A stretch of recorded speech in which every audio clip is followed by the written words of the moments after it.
doing that, what is it, 200, S2, Section 200, whatever it was, exercise simulation about a COVID. Yeah, they did a simulation on the virus.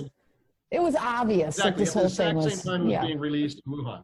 Yeah, okay, well, then let's This is obvious. I mean, it is obvious that there's more here, but then it's also obvious China's lying in a major way, and China's taking advantage of it to shut down their opposition to the Chinese Communist Party. We're taking advantage of it in every way possible. It's just incredible how people take advantage of something that's awful.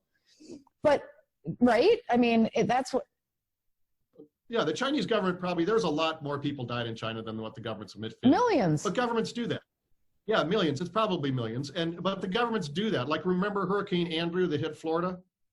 Okay, at least 7,000 Americans died. You go look in the history books, a couple hundred people died. No, they had retirement community after retirement community, like, that was never evacuated, there was nothing but a flat concrete, pad left, right? They were listed as missing, not dead. And there was like thousands of Haitians and other people in work camps in the sugar area. They were totally wiped out. I mean, and the government, of course, you look now, it's 200 people died or whatever it was. No, there's actually at least 7,000 people died in Hurricane Andrew.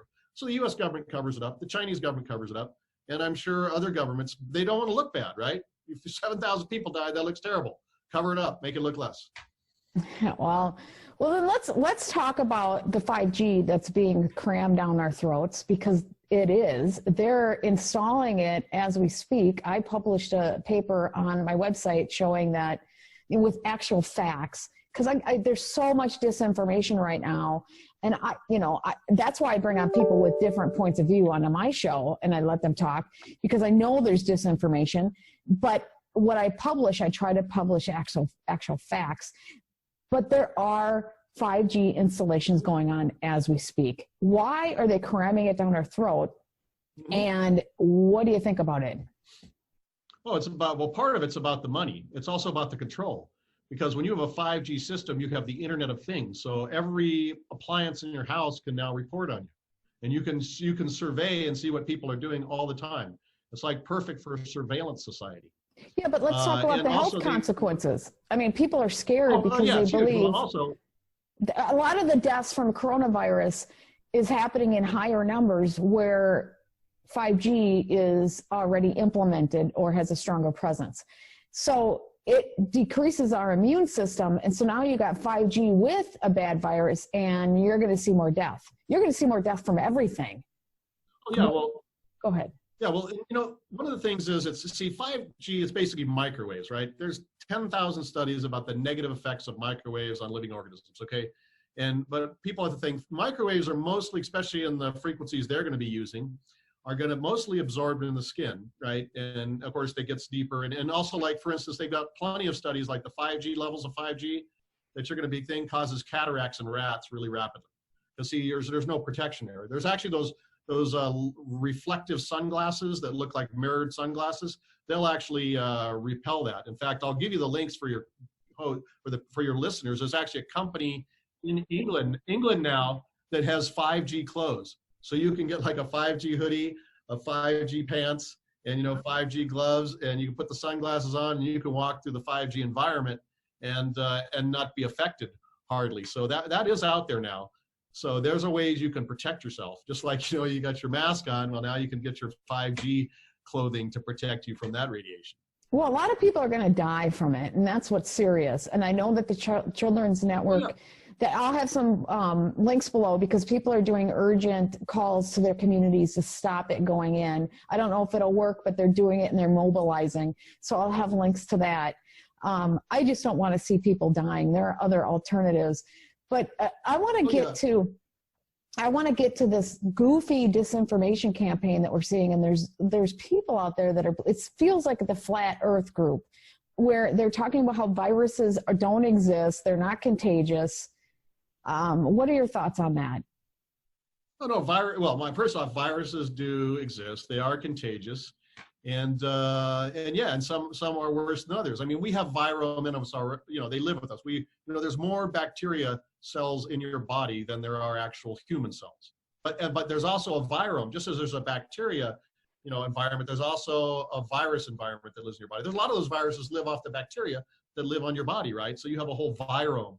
You have a bacteria, I guess, and a virome in your body. And yeah, some of the viruses are bad, and they do exist. Obviously, rabies, right? That's a pretty obvious one. Let's talk about the common cold. And this is what I just wanted. People just need to think through this, and I don't want to spend much time on it because it's so dumb. But we've all had the common cold. We've gotten it from our siblings, from our classmates. We know that viruses are contagious. Common cold. We experienced it ourselves. So you don't. It just, not to be sucked in from disinformation or bad science. It's just, you should just cut yourself off and go, wait a minute. I had a cold and I got it from my brother, or I had one and gave it to my brother, and my classmates, my friend down the street gave it to me. I mean, we all know that's what we had to experience growing up. We know common cold exists, and that's a virus, and it's contagious. So, end of story. Now, the science, we might not completely understand the science, but it really is that basic. And so this is really a disinformation campaign to make a lot of people look really dumb. That's what I believe. Well, yeah, it's part of, I mean, look, the whole flat earth movement came, whether people like it or not, was actually an intelligence operation. I think it was just a joke. They said, let's see if we could do this, get people to believe that the earth was flat, because, and it just took on a life of its own. And it's the same thing, with virus thing, I think, that they, it's part of the muddying the waters. It's total chaos. They're trying to create chaos. So much stuff, exactly. So that people don't know one thing or the other. And that's part of the whole who to trust. Destabilization situation. Yes. But first off, I want to say a few things before we go on. This is like, okay, I was a teacher for a while, and one of the things we did when we became a teacher is they basically get a bottle of vitamin D, and they said, the vitamin D3, and said you need to take this every day. And so and why do people get sick in the wintertime? It's because they're inside, right? They're not outside getting the sunlight. And when sunlight shines on your skin, it makes vitamin D, and that's why people get sick in the wintertime when they're inside and not in the summertime. So the number one thing you can do to help improve your health is not to stay inside, but get outside and get some sun, at least 15 to 30 minutes a day. And if you can't do that, at least get some vitamin D with vitamin K. They go together, K to go together, and that will do like huge amounts for improving your immune health. I mean, these viruses are going to be here. The best, what you can do is make your immune health better, and that's like taking the vitamin D or getting out in the sunlight 15 to 30 minutes a day. Vitamin K is always with that. Taking vitamin C, if you got worried about the coronavirus, there's chaga mushrooms that help really a lot. And of course, there's always C60. You've probably seen some of them. People that basically take C60, they don't get sick. And they maybe get just slightest something, and then it goes away, where everyone else around them gets really, really sick and can't function. So, I mean, you just have dozens of reports. Well, and yeah, there's thousands of articles now on fluorines. It's just a magnet, a vacuum cleaner for free radicals, for inflammation, for everything. Well, yeah. I'm to the point where it's just such a big, I think it should be a foundational element like vitamin C is, or like, calcium is in our diet. Yeah. I hear the Chinese have actually discovered C60 finally, and are actually starting to use it to fight that. And by the way, I need to put the disclaimer, C60 cures nothing. Yeah, C60 cures nothing. What C60 does is it lifts the oxidative burden that your cells are under, and so that your cells can function properly. And once your immune system can function properly, it can do the healing on its own. C60 doesn't heal anything. It just lifts the oxidative burden so your cells can operate correctly. Okay, I'm very excited that you told me that the Chinese have discovered that it's working and they're using it. Now, give me more information on that, because that's something that I've been trying to. I can't. All I've got is I've got back street information, basically. And they've been watching what's going on here. They've been seeing, what's happening here and all that kind of stuff. And so they've made inferences. They're doing a whole lot of just about anything that they can do. Perfect. And so they're actually evidently starting to, they've learned about, they have people that are out there. They got tens of thousands of people that monitor, and they're monitoring you. They're monitoring us right now for when this goes on. Good for them. They're monitoring everybody. They take information, they use it, and they get benefit from it. That's what intelligence agencies do. I don't know if I like all that, but at least they're using the C60 and they're helping people. I'm happy about that. Hopefully they're looking at frequency and other things. Go ahead. And you got to remember, look, the last few centuries on this planet's been unusual. China, for the last X number of 4,000 years, 5,000 years, has always been the leading country on the planet. It was the most advanced in industry, in science, in medicine, you name it, it was the most advanced. I mean, they're casting 1,000-pound pieces of steel or iron, you know, like 1,500 years ago. I mean, they were just, you know, they developed the gunpowder, the compass, you know, advanced ships, you name it. The technology was developed in China. They invented the printing press. Yeah, printing press, yeah, everything. It's a lie. A lot of exactly, it's a lie that we did, but yes, it's pretty interesting. That's. Oh, well, they just brought it over. Yeah, well, they brought it over to Europe and then claimed it. So China is just. Yeah, exactly. China is merely returning to its former status in the world. And what just happened today, or exactly that happened today with the Shanghai Cooperation Organization, is part of that. You know, and probably what's going to happen in the end is China, the Chinese renminbi or some other similar thing, is going to become the new world trading currency. And if you look at the history of empires, you know, when the British pound was... Yeah, but I'm going to stop you for 1 second. The difference between China before is they didn't have a communist party that's ruling over them, that's ruthless and evil. They have to shed that to get back to their former glory, because you can't be great with that. But go ahead. Yeah, but it's more like Chinese. It's turned from communism to communism with Chinese principles, and it's basically, you know, look, the Mongols tried to take over China and failed. You know, the communists tried to take over China, and yeah, then they just it's going to be it's more Confucianism. And because what's happened in China is the return of the civil service examination.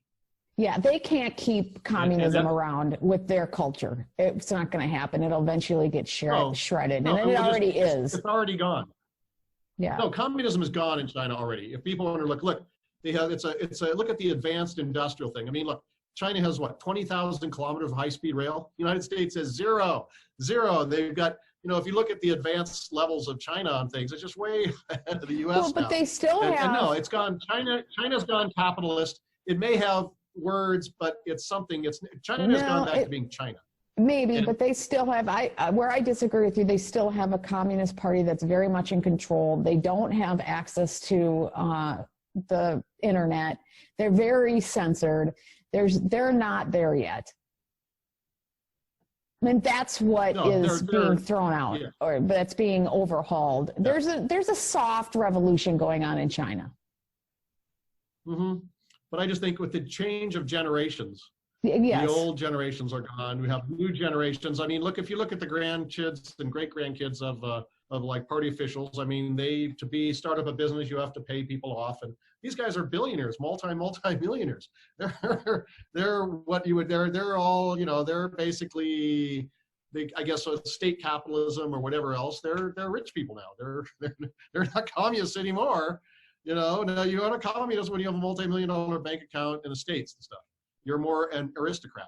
And so we now have it's just a new dynasty. It's a new dynasty, a new Chinese dynasty. It has a communist name, but it's not really. It's a new Chinese dynasty with a new China that's taking its place once again where it should be in the world. I wouldn't say it should be. I wouldn't say it should be. I wouldn't say it should be. China's always been a little authoritarian, and China's always been a little authoritarian. There's always been the state down control. I mean, so like we see the what we call oppression, but it's kind of just the way the Chinese, and this has been, if you study Chinese history, this is not unusual the way that it's set up compared to the way the West is set up. This is not, under the Chinese emperors. I mean, if you go study the history of the Chinese emperors, there was a lot of not so nice ones, and very authoritarian and state control and top down and suppression of intellectual things. This is nothing new. And well, but the world is evolving. The world itself is evolving. Yeah, I hope so too. Okay. Well, yeah, so hopefully we're not going to be stuck in medieval times forever, especially with the advanced technology we have. We won't survive with this level of technology unless we evolve as a species. We will not survive. With this, we just need to stop war. We have to. They need to stop this war, because what they're doing is they've mobilized. The United States has mobilized for war, right? Major mobilization. This is serious stuff. And they just don't do that. They don't do these massive acts of war. And why were they doing it? Now we know. The Shanghai Cooperation Organization has signed the death of the US dollar as the world trading currency. And, you know, they're going to fight to keep it there. So I don't know exactly what their plans are. Obviously, they're not telling me. But you can see that, you know, you could just inference on what they would do to keep this power. Because look, when Saddam Hussein stepped out of line, they crushed him. When you know, Libya, they crushed them. They tried to do Syria, right? All these countries, Libya, Syria, Saddam Hussein, they all had private central banks, right? Or actually had state central banks that helped the people of their country. They weren't City of London banks. And, you know, a lot of these countries, like Russia's been pushing on it. It had a private Rothschild-controlled central bank. And they've been pushing against controlling that. China's doing the same thing. Jeffrey Sachs sits on the board of the Chinese National Bank, right, telling them what to do. Right? And the same with India. You know, it's just a former colony of Britain. So these countries, they're tired of being slaves. They're tired of being told what to do. They're tired of being sanctioned. They're going to break free and make their own system independent of New York, London, Tel Aviv. And so, you know, and they're not going to. Well, I can't argue with you. I can't argue with you because this has been the historical, I mean, it's such a process. We've seen a whole trail of wars based on this premise. And I would say it's the City of London using our military to take back control of the central banking, which is sad because it's doesn't going to benefit us everyday Americans. In fact, it's just going to harm our children and everything else. But how do people get a hold of you? Oh, well, I mean, obviously the company, c60purplepower.com, that's if you want C60. And that's good. But for me, you know, I don't know, Ken at c60purplepower.com. I can, if you really want to ask me, I can answer some questions. I'm kind of busy, but I'll hopefully get back to you and answer things. It's just that, you know, this is it's a big deal. It's a huge deal, but you've heard nothing of it. I don't know, this might be the first time you've heard something of it. But this is basically, this is just like the biggest news since the end of World War II. The biggest economic change, the most historic moment is just happened. It's the end of the dollar. It's the end of the Anglo-American empire. It's, and you know, it's not going to happen. It's not going to go away tomorrow. You know, that's not an instant thing, but it's pretty much, this is it. It's over. We are going to live in a post-American empire world is coming, and you know, they can do their war, they can try to stop it. There's nothing they can do. They will fail. The Anglo-American empire is over. A new empire maybe it'll be a Chinese world trading currency, who knows? But the old order is gone, and that's going to be huge implications. And it'll be like, you know, you'll hear it. They're going to be talking about this for months and months and months. It'll be the new big thing after Corona on the internet before too long. Once people actually realize this is happening. It will be the next big thing. You heard it here first. Yep, and we'll be doing a couple more shows on it. So, okay, well, good. Well, thank you so much for joining me, and I really appreciate all that you do, and thanks. Good.